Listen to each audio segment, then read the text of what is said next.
Now it is my pleasure to welcome Professor Jeannie Stevens as our keynote speaker. Jeannie Stevens is a feminist climate justice scholar activist with a background in environmental science and engineering. She is the Dean's Professor of Sustainability Science and Policy at Northeastern University in Boston and a 2023-2024 Radcliffe Salata Climate Justice Fellow at Harvard University. She is an international expert on climate justice, energy democracy, and climate obstruction with a focus on the urgent need for coordinated fossil fuel phase-out and justice-centered policies.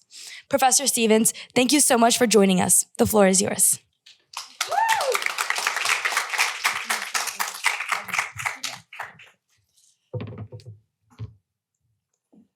Thank you so much. Great to be here. And let me see how this works. Is that the wrong way? Okay. Go the other way. There we go. Oh. Okay. So my first slide isn't there, but that's okay. Okay, so I'll start here. What I want to talk about today is how all the problems in the world are connected, and that women's empowerment and feminist perspective is essential for connecting and addressing the problems. We can't address any problem in isolation. And I think that's the mainstream view and the mainstream approach to climate change, is to think of it as separate from everything else. And a lot of the approaches to climate change that focus on greenhouse gas emission reductions and very technological focused approaches, I think, miss a lot. So what I work on, and I encourage you all to consider connecting your work and your efforts in the world with a climate justice and economic justice perspective. And climate justice, from a climate justice perspective, climate change is not the problem, but climate change is the most horrible symptom of an economic system that is based on extraction and exploitation of people. So we really need, I propose that we need kind of a paradigm shift in how we think about all the issues facing humanity. And the problem with climate change is that the climate is changing so fast that it is urgent. The latest, just in the past week, was that the temperature of the oceans is off the charts, the sea surface temperature, and that is having impacts on so many different things. And as we all know, all kinds of climate disruptions and weather, drought, famine, floods, extreme weather events are happening all over the world. So what I propose, as I said, is to think about the climate crisis as a justice and equity issue, and that is directly connected with economic justice, because where we are right now in the world, we are in an economic system that is just concentrating wealth and power more and more with fewer and fewer people. And most people are being left behind and more vulnerable to climate change. So not to be depressing, but the world is in a bad state. I mean, we can all feel it, right? It's palpable. Things are not good. Not only do we have mental health crises, energy crisis, housing crises, food crisis, we have financial crisis, debt crisis, biodiversity crisis, plastic pollution crisis. We have war, horrible, horrible violence happening. And some people use this phrase, the polycrisis, as because all of this is connected, right? Nothing is in isolation. And then we have climate chaos on top of that. So this slide originally is kind of a step-by-step slide, but I guess in the translation, it's all on one here. But the point being that the climate crisis and the chaos and instability of climate change is making all of these other things worse. And we have all kinds of international policy trying to address these issues. We have the Sustainable Development Goals. We have the Intergovernmental Panel on Climate Change that meets every year to try to come up with plans. But we are going in the wrong direction. Things are getting worse. Fossil fuel extraction and use is going up. This is the carbon budget and carbon emissions for the globe. And so all the efforts for the past 30 years are completely insufficient, right? And I've been studying climate change for my whole career, so 30 years now. And, at the beginning, we were more optimistic. We had ideas. We were thinking we'll do this. There's this, all these different options. But now what we're seeing is all the mainstream attempts are completely insufficient because of this and what's happening here. And I argue that the reason we're so insufficient is because of power dynamics, which is why I encourage us all to think about climate as a feminist issue. When I say taking a feminist perspective, it's connected to an anti-colonial perspective. It's connected to an anti-racist perspective. This perspective means acknowledging the power dynamics of who has control over other people's lives, where is the power getting concentrated with some people while other people are being disempowered. And when you take that kind of lens about power, we really need to think about transformative climate justice, which is actually disrupting the current power dynamics. We can't accept that the billionaires are every year getting richer and richer, having more control over all of our policies, and leading to worse and worse conditions for most people. So in 2020, I wrote this book called Diversifying Power: Why We Need Anti-Racist Feminist Leadership on Climate and Energy. And again, I look at the world from a climate and energy perspective, but we really need anti-racist, feminist, anti-colonial leadership, in every area, right? In education, in health, in housing, in food systems, in agriculture, like a patriarchal, controlling kind of colonial perspective where some people are having control and influence over everyone else is not working. And we really need to have a paradigm shift. So what I encourage us all to be thinking about is kind of shifting from the left here to more to the right. And I'll walk through this quickly just to explain what I mean. What I characterize the mainstream way that climate has been talked about in policy throughout the past few decades is this kind of climate isolationism perspective. And I'm calling for more of a climate justice perspective, okay? So what climate isolationism is thinking kind of individually. What are you doing? Are you driving a big car? Do you live in a big house or a small house? Are you trying to reduce your own impact? And the thing with that, and obviously we're all part of the larger system, so what you do does matter, but the industry actors actually want us to take the blame, that it's your choice, and then you get to see how hard it is, because most people don't have choice of how to get around, right? You have to use whatever transportation system you got. And so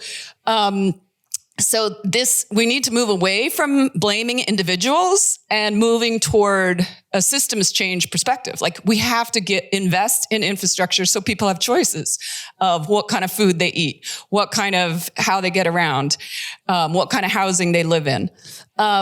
We also need to move from technological change. There's a lot of talk about technology, and most of the climate solutions are technology changes. We're going to switch out this car for an electric car. We're going to switch out, think of it all technologically, but there's so much we need with social change, right? And how we prioritize what's important, how we invest in our communities.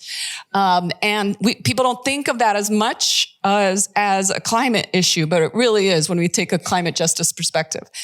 Right now, most of our policies are focused on profit-seeking priorities rather than well-being priorities, right? We can see that across the board. Everything is prioritized and financialized. So it's like, if a company isn't making money, it's not going to happen. And that's an economic structure that really is not working at all. So we need to start moving away from profit seeking to well-being. How can communities and people and families and households get what they need in a way, and then how can we invest in systems that help people get what they need? And same with the next few, wealth accumulation mindset, right? We have this idea that we just have to keep getting more and more wealth. Even the people who are really, really wealthy, they try to get more and more wealth. Like, what's enough, right? And we need to move toward a sufficiency mindset. Even organizations just trying to get more and more, whether it be companies, even universities and endowments, right? Everybody just wants more, maximize, get more and more wealth. Rather than thinking in linear, narrow ways, we need to broaden and connect the dots and systems thinking.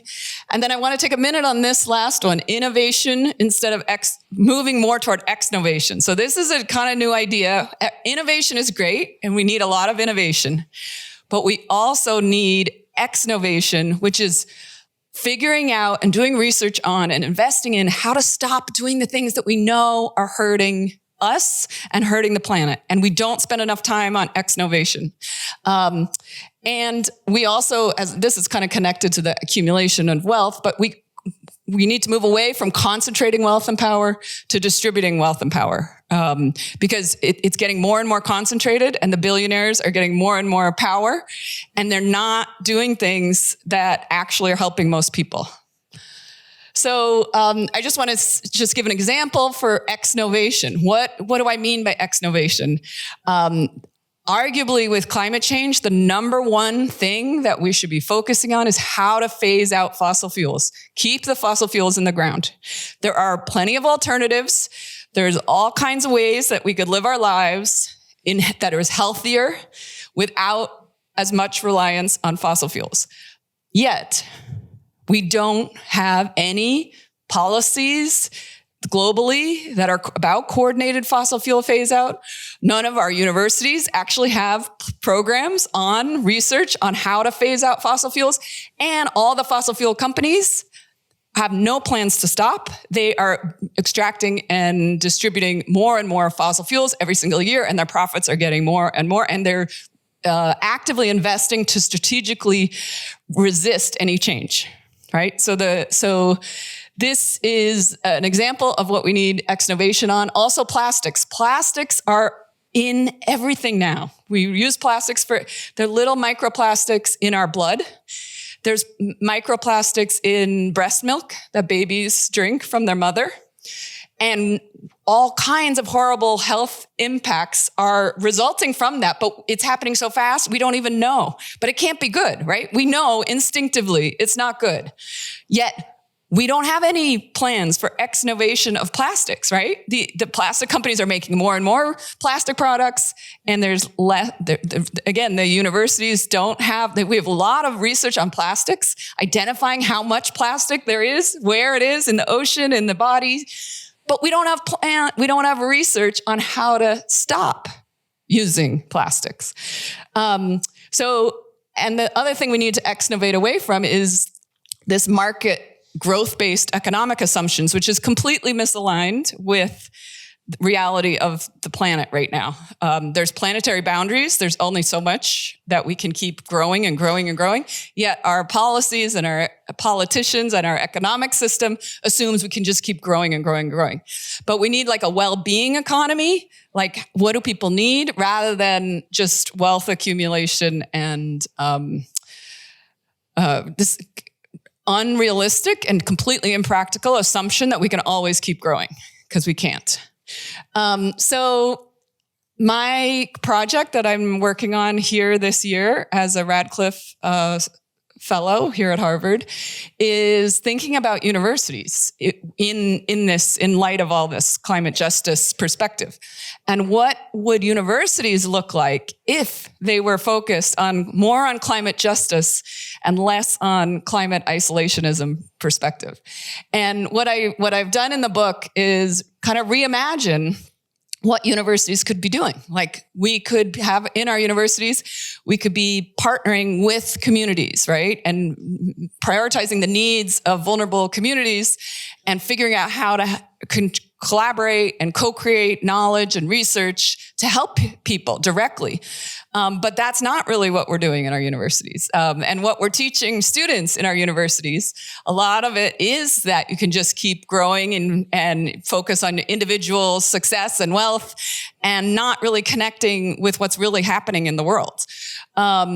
So it was kind of a fun project because it was kind of reimagining and reclaiming what higher education could be doing if it had a very different mindset. It's not where we are at all in universities around the world.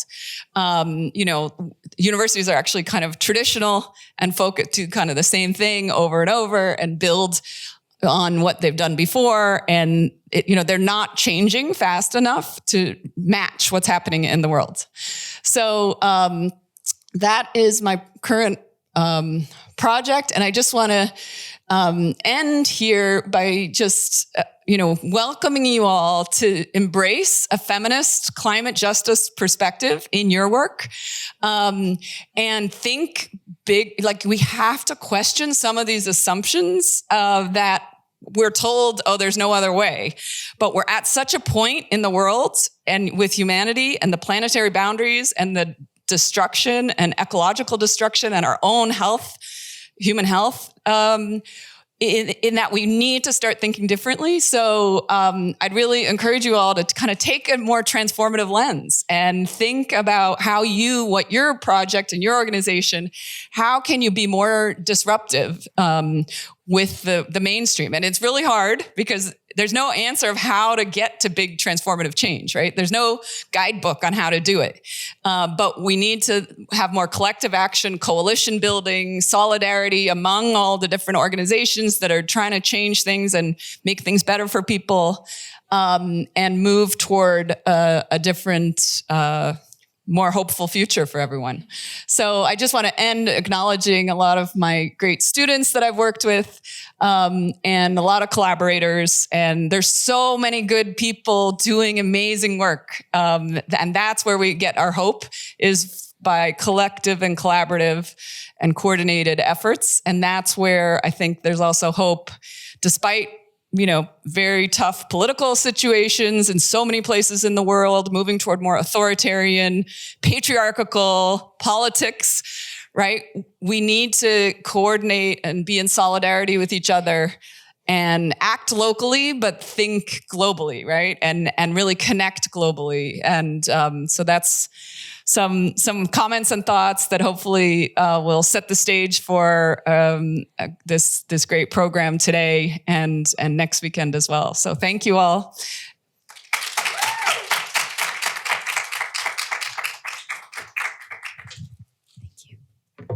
Thank you so much, Professor Stevens, for that wonderful insight into a feminist economic justice lens and how we can all apply that transformative perspective into our lives. We really appreciate you joining us, and I hope everyone took away a really important piece of thought that they can apply in their future. Professor Stevens, thank you so much for starting off our event with a bang. As a token of our appreciation, I'm presenting Professor Stevens with a bound compilation of the winning essays from the first 5 years of our contests. I hope you enjoy reading what the young people have been saying about what's important to take care of now for women and girls. And I just wanted to say that for my own contest in the Philippines, just the most recent ones, they are very aware of the issues that you've enlightened us about today. And they're pointing to it as something that developing countries are very concerned about. And also the unbalanced effect on women and girls. So thank you so much. Thank you.